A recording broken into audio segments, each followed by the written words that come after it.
పిల్లలకి స్కూల్ పాఠశాలైతే పేరెంట్స్‌కి స్కూల్ పేరెంట్స్‌శాల.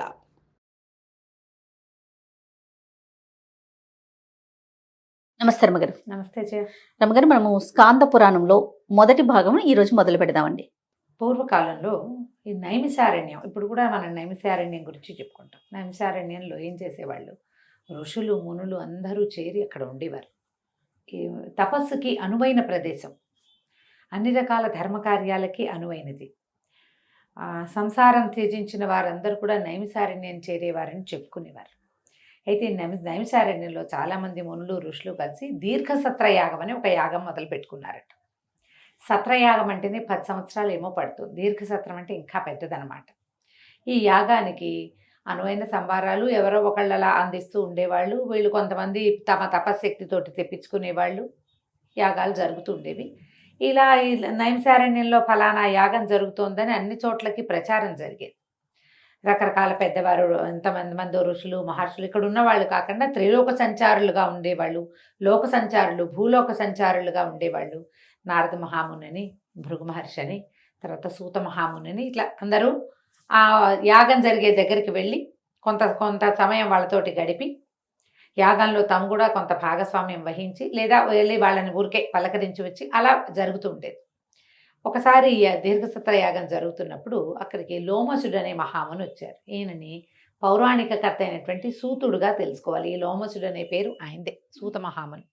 ఈ సూతుల వారు చెప్పిన కథలన్నీ, మన పురాణ కథలన్నీ సూతుడు చెప్పినవిగానే కనపడతాయి. ఆయన అక్కడికి వెళ్ళాడట.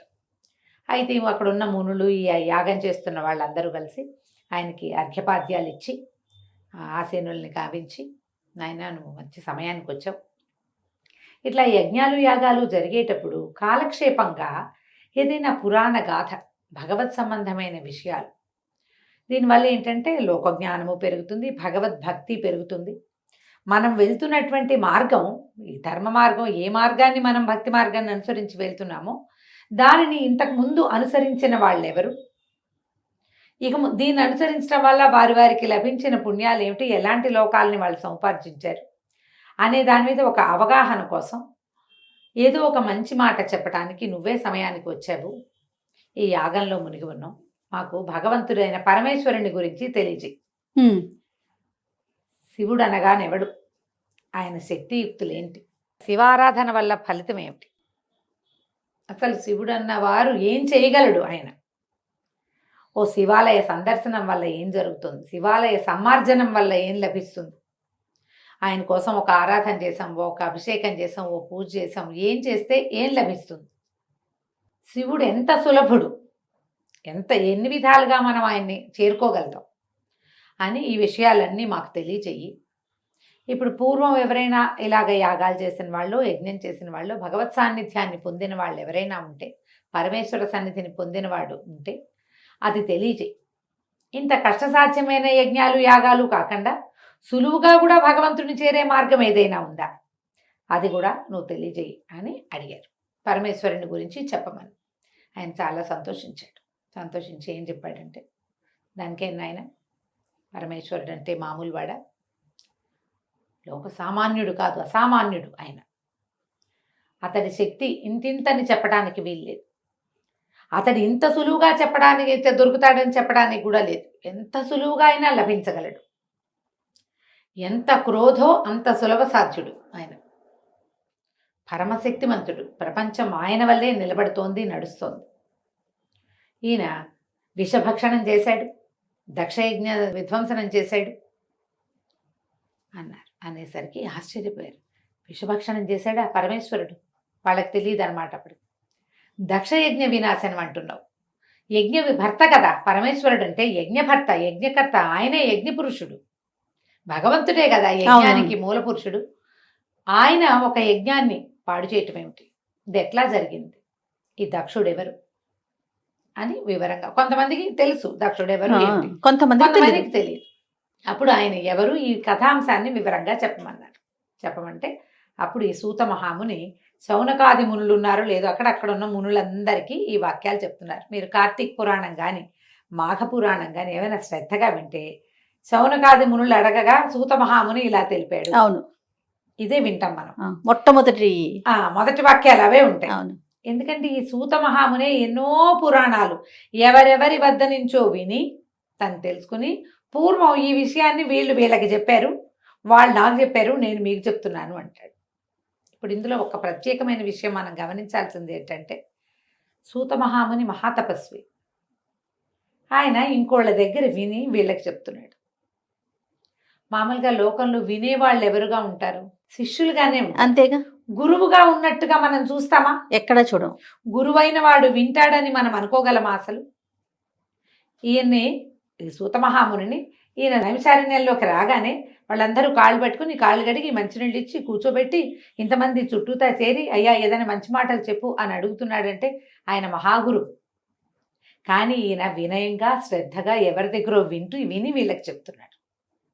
ఎంత గురువైనా శిష్యుడిగా ఉండాల్సిందే. ఈ పురాణాల్లో మొట్టమొదట నేర్చుకోవాల్సింది ఏంటంటే, నాకు వచ్చు, నాకు తెలుసు, నాకు ముందే తెలుసు, నాకు ఎప్పుడో తెలుసు అనకూడదు. మనకి తెలియంది ప్రతిదీ మనం వినవలసిందే. నిత్య విద్యార్థిగానే ఉండాలి. అది సూతుల వారి దగ్గర నుంచి మొట్టమొదట పురాణంలో చెప్పబడిన విషయాల్లో నేర్చుకోవాల్సిన మొదటి విషయం ఏంటంటే, నీకు ఎంత వచ్చినా ఎంత తెలిసినా నీకు తెలియని దానిని ఇతరుల వద్ద నుంచి ఇంకొకరి వద్ద నుంచి నువ్వు తెలుసుకోవాలి. నీకు తెలుసున్న దానిని ఎలా తెలుసుకున్నావో యథాతథంగా అదే విధంగా తెలియజేయాలి. మొట్టమొదట పురాణం వల్ల వచ్చే పాఠం ఏమిటి? ఇది. నువ్వేదైనా ఒక కథ విన్నావు, ఆ కథని చక్కగా చెప్పు ఇతరులకు. ఎవరైనా అడిగితే చెప్పు, ఏదో అప్పుడు విన్నా, నాకు జ్ఞాపకం లేదండి, ఇలాంటివి చెప్పకూడదు. అప్పుడు ఇలా చెప్పినట్టు జ్ఞాపకం, నేను ఇది విన్నాను, ఇది నాకు తెలుసు, ఫలానా వారు ఫలానా వాళ్ళకి చెప్పారు, వాళ్ళు నాకు చెప్పారు, నేను మీకు చెప్తాను. ఈ కామన్ సెంటెన్స్ అన్నమాట. ఇది సాధారణ వాక్యంగా ఇదే కనపడుతుంది మనకి. అప్పుడు ఈయన చెప్తున్నారు, దక్షుడు ప్రజాపతి, బ్రహ్మదేవుడి నుంచి జన్మించినవాడు. అయితే దక్ష ప్రజాపతికి దాక్షాయణి సతీదేవి అని ఒక కుమార్తె ఉంది. ఆయనకి చాలామంది కుమార్తెలు ఉన్నారు. సతి యొక్క గుణాధిక్యత వల్ల బ్రహ్మదేవుడు ఏమన్నారంటే, ఈ సతీదేవిని దాక్షాయణిని పరమేశ్వరుడికి ఇచ్చి వివాహం చేయమన్నారు. ఈ బ్రహ్మ నుంచి పుట్టినవాడు అవటం వల్ల ఈయన బ్రాహ్మణుడుగాను పూర్తిగా వేద మార్గ అవలంబిగాను కనపడతాడు దక్ష ప్రజాపతి.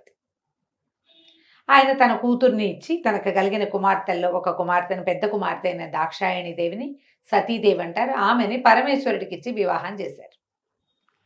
వివాహం జరిగింది. దాక్షాయణి పరమేశ్వరుడితోటి వెళ్ళిపోయింది.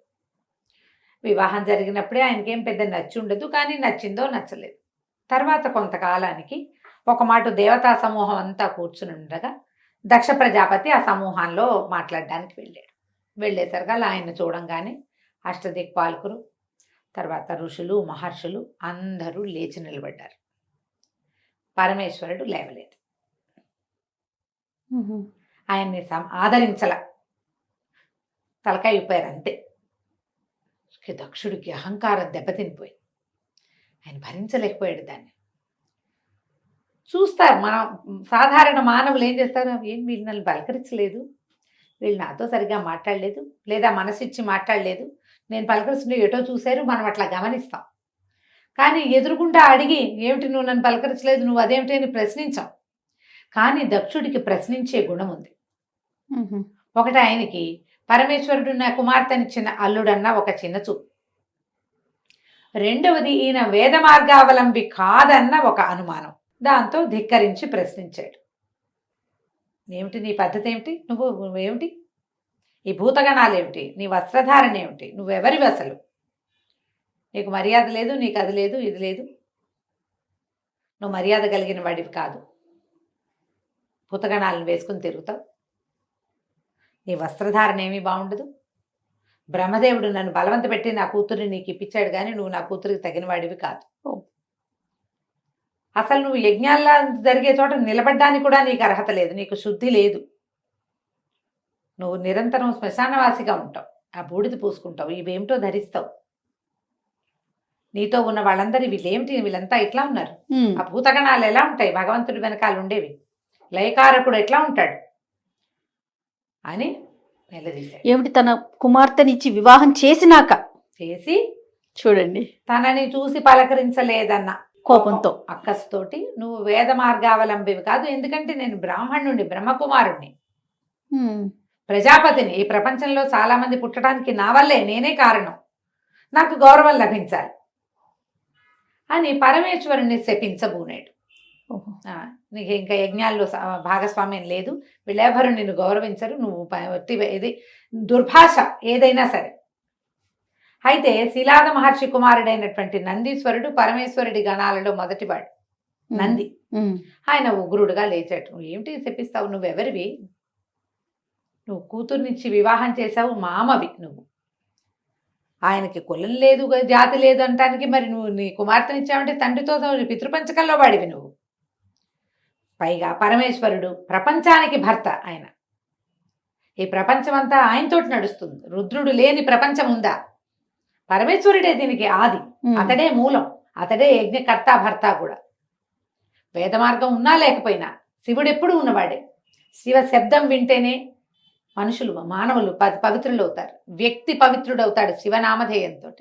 నువ్వు ఆయన్ని శపించేంతటి వాడవా నువ్వు, ఇంత మాట అంటావా అని ఉగ్రుడుగా లేచాడు. లేస్తే ఈ దక్ష ప్రజాపతి ఆ నందీశ్వరుణ్ణి కూడా శపించాడు.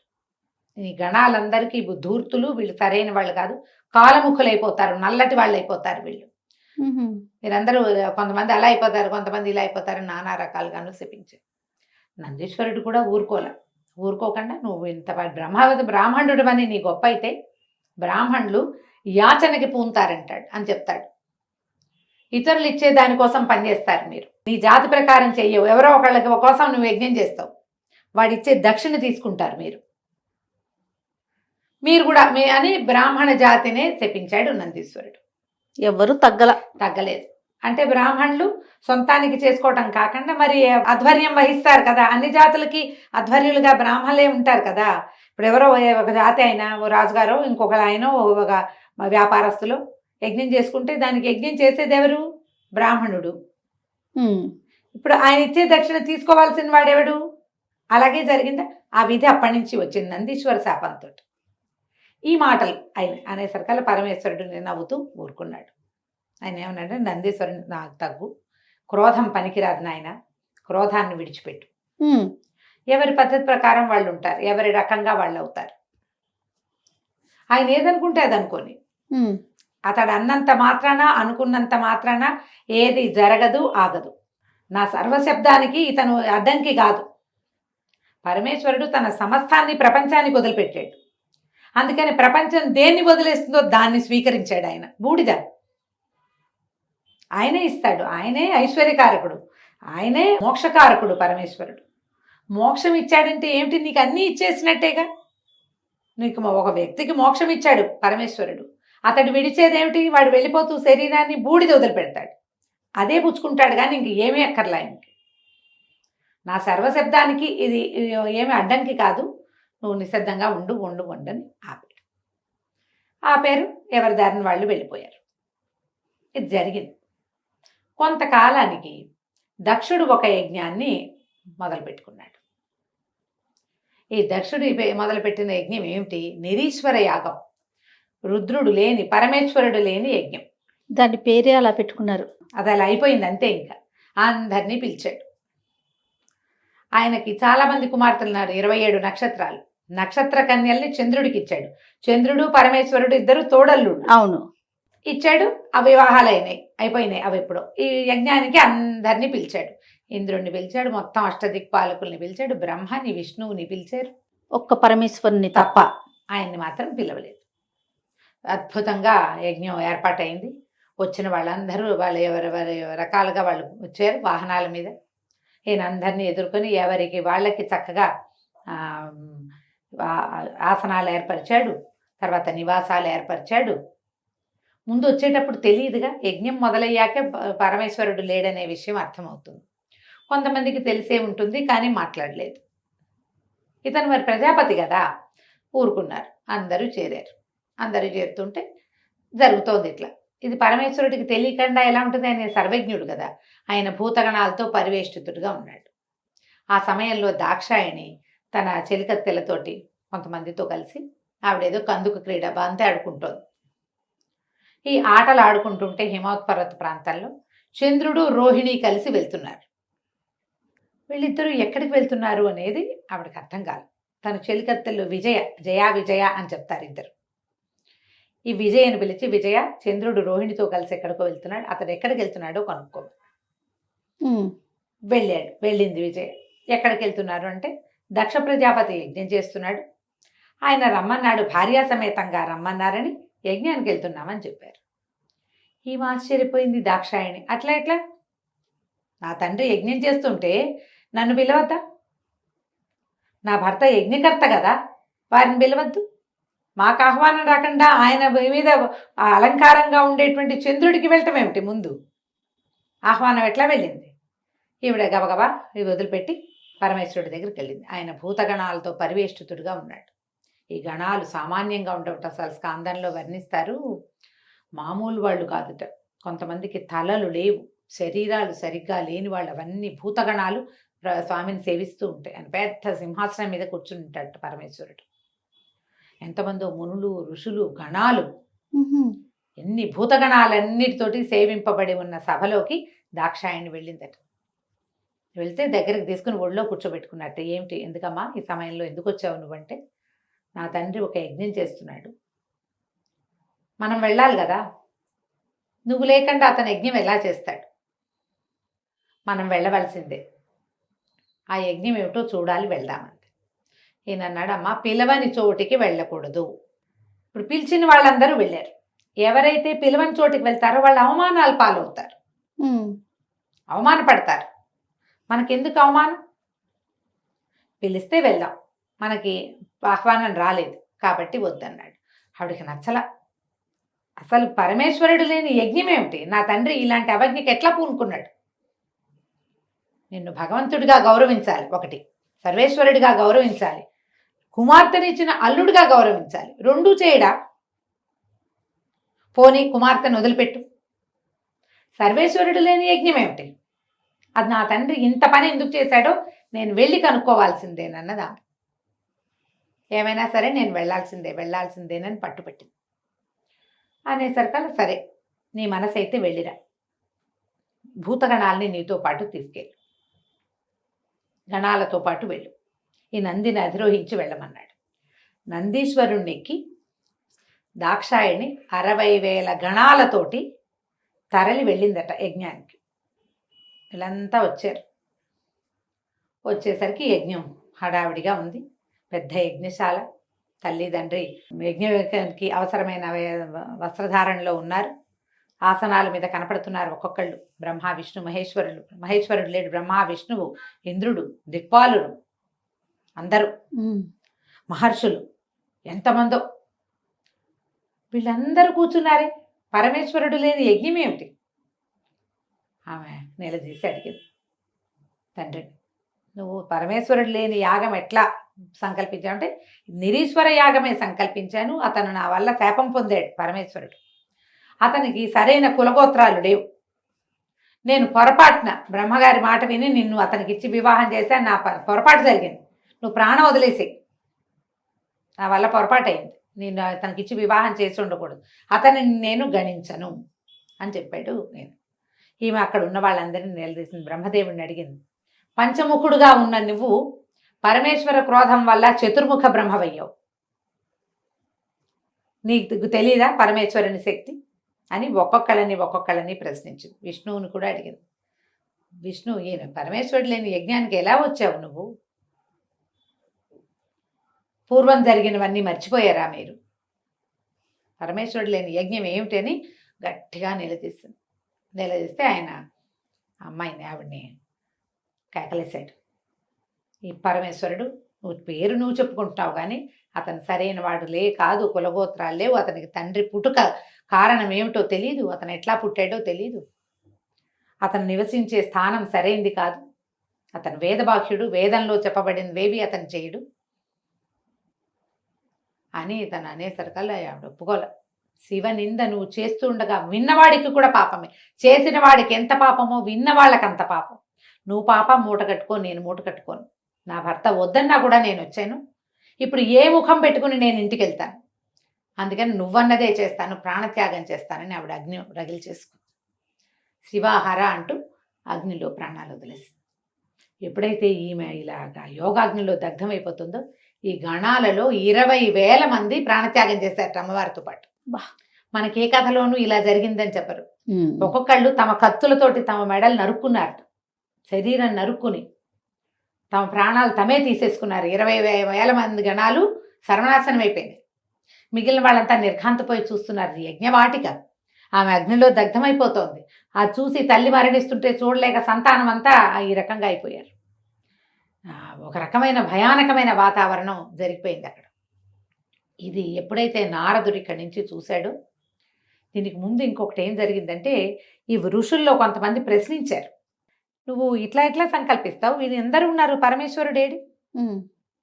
అయితే ఆయన నేను పిలవనన్నాడు. పిలవనంటే దధీచి అనే మహర్షి మాత్రం పరమేశ్వరుడు లేని యజ్ఞంలో నేను ఉండను అని లేచి వెళ్ళిపోయాడు. ఆయన లేచి వెళ్ళిపోయాడు.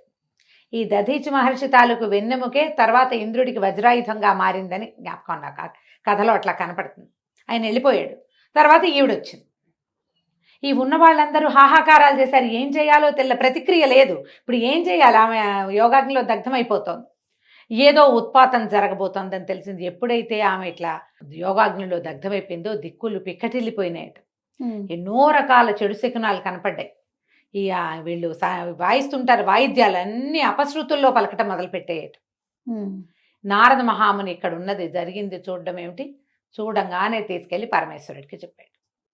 సతీ యోగాగ్నిలో దగ్ధమైపోయిందని, నీ గణాలలో కొంతమంది ఆత్మాహుతి చేసుకున్నారని, దక్షుడు నీ నింద చేశాడు, మిగిలిన వాళ్ళ దైవగణం అంతా అక్కడ ఉన్నది. విపరీతమైన క్రోధంతో వచ్చింది ఆయనకి. ఎంత క్రోధమో!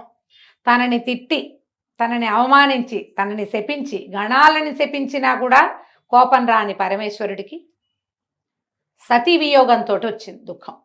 ఆయనకి విపరీతమైన కోపం వచ్చింది. తన జటలలోంచి ఒకదాన్ని పెరికి ఈ పర్వతం కేసి కొట్టాడట. ఆ కొట్టేసరికల్లా అందులో నుంచి పెళపెళ ఆవిర్భావాలతోటి ఈయన వీరభద్రుడు, భద్రకాళి ఇద్దరు జన్మించారు.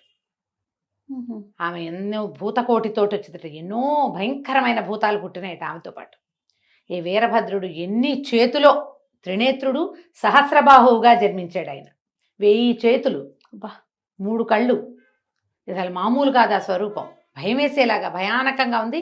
ఆయనతో పాటు ఎన్ని రకాల శక్తులు, 1000 గుర్రాలు, కొన్ని 100 సింహాలు ఈయనతో పాటు ఆ రథాన్ని లాగేయట, అతనున్న రథాన్ని. ఏమిటి ఆజ్ఞ ప్రభు, ఏం చేయమన్నావంటే, దక్షయజ్ఞం వినాశనం చేయి నువ్వు. దక్షుడి వల్ల దాక్షాయణి అంతమైపోయింది. ఆమె వియోగం సహించలేకపోతున్నాను, దక్షుణ్ణి నాశనం చేయమని ఆజ్ఞించాడు.